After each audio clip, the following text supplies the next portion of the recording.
People know where you're from when you eat ring bologna. You know, Ring Bologna is basically a regional thing, probably maybe a 50-mile radius from here.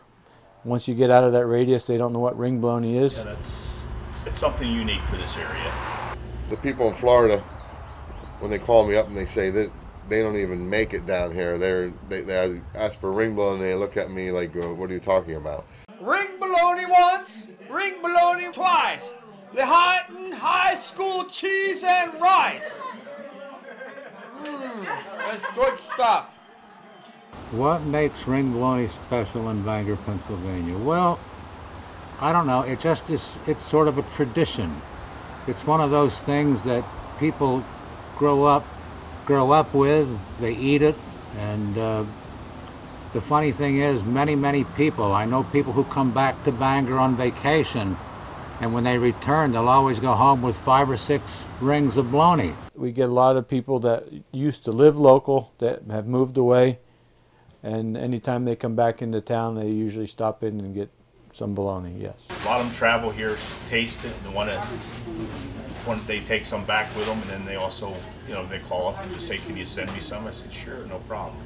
They still get their ring bologna living 2,000 miles away. In my era, the big makers of ring bologna were Spears Market and Hurd and Sweet, which is now Charles Hurd's.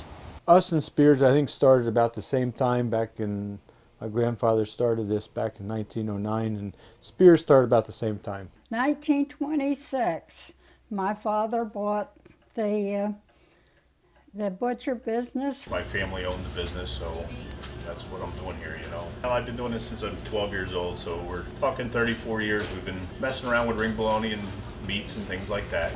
A tramp came through, and he gave him the recipe for the bologna. He was evidently a butcher somewhere. Each butcher had his own formula, and it was more or less a trade secret. What they put in their bologna was their secret. It was one of those things that you really didn't know what you were eating, but it tasted good. Good. Ring bologna is a byproduct. Ring bologna was invented because you had cuts of meat that you couldn't sell for a roast or steak or grind in a hamburger, and it was, you know, all your lunch meats were basically formatted to get rid of products that you couldn't sell.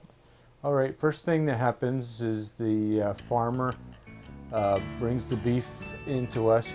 We slaughter it, and then we hang it in the cooler for about a week, and we start to cut it up and in the pieces.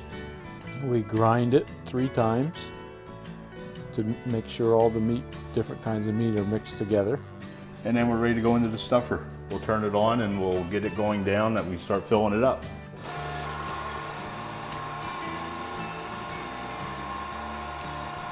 My main casing that I use is an all-natural beef casing, which is beef intestines. What we're doing now, we're putting the casing on the horn. So I cut them, I tie them, tie a string on the end of them, and so we can hold the meat inside of them. And then the string's long enough so when we tie it up, we can tie the other end so we make a ring out of it. Okay, what we're doing now, we're loading up the smokehouse, getting it ready to go. Cook it till the bologna temperature, internal temperature gets to 160. And then you're done. We smoked it overnight, and we're gonna take it out, box it up, and get it ready to take over to the store to sell. Gonna get a chance to try the final product, fresh off the press. Now that's some good bologna.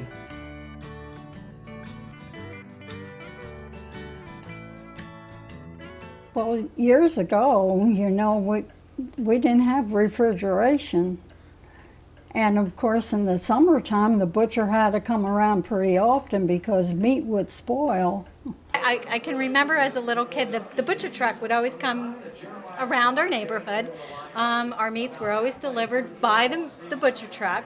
And I remember getting a slice of bologna every time. My grandfather and then father, when he used to go around and peddle house to house, you know, they always gave chunks of bologna to the kids. You know, the kid would run up, hey, I have a piece of bologna, Mr. Hurd, and cut them off a piece of bologna, and then they'd go running away. We have a truck that goes around house to house. We have regular routes, and each day we go in a different area. Plus then we also pick up other customers that We call them yoo-hoo customers. They just holler out yoo-hoo, you know, and then you stop. And kind of like the ice cream truck? Yeah, it's kind of similar like the ice cream truck. You pull up, you blow your horn. They know about what time you're going to be coming. It's something unique for this area. Smoked ring bologna. What's the difference? Is there a difference? Oh yeah, the smoked hickory flavor in the bologna. And that's your favorite? That's it. This is the smokehouse. It's a block style. The bologna's put on the stick where it hangs in here on top of these two rails. The fire itself will be down here. And the fire is drawn up by this chimney here. It's all done with 100% wood, the old-fashioned way. To get it started, I just put a little gas on the kindling here.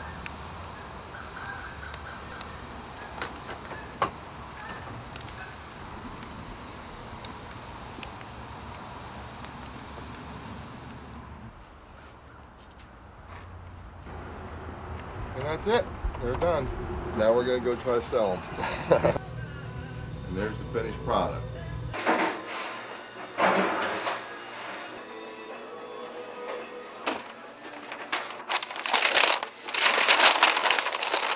Thanks a lot, Tom. Enjoy it. Take care. Thank you. Yep.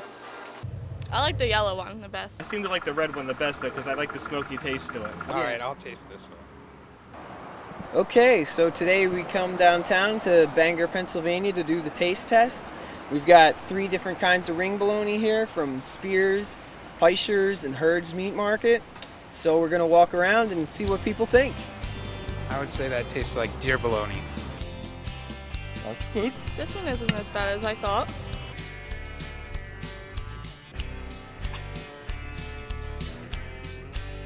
Boy, I think I like the middle one.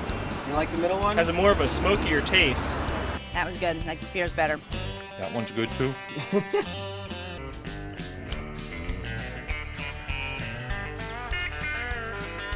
I don't like that one. Don't like the red one? No. That's good. This one's spicier. Seems a little sweeter. That's better. I like them all. All 3? Yes, yeah. And the first one seems a little mushy. I think the best one's this yellow one. Knowing my bologna, that's probably Spears. Peischer's. Peischer's is the best? Peischer's. I don't have to try anybody else. It's Peischer's. All right. Well, can you just try them for us and tell us if you know which one is which? Herd's. The yellow. Stick. Any guess as to whose it might be? Spears. That's right. They're the best. Peischer's. And this is whatever the third option was. Am I right? This is a man that knows his bologna. Yeah, man, you're right. That's right. Thanks a lot. You like Peischer's the best? Fucking A.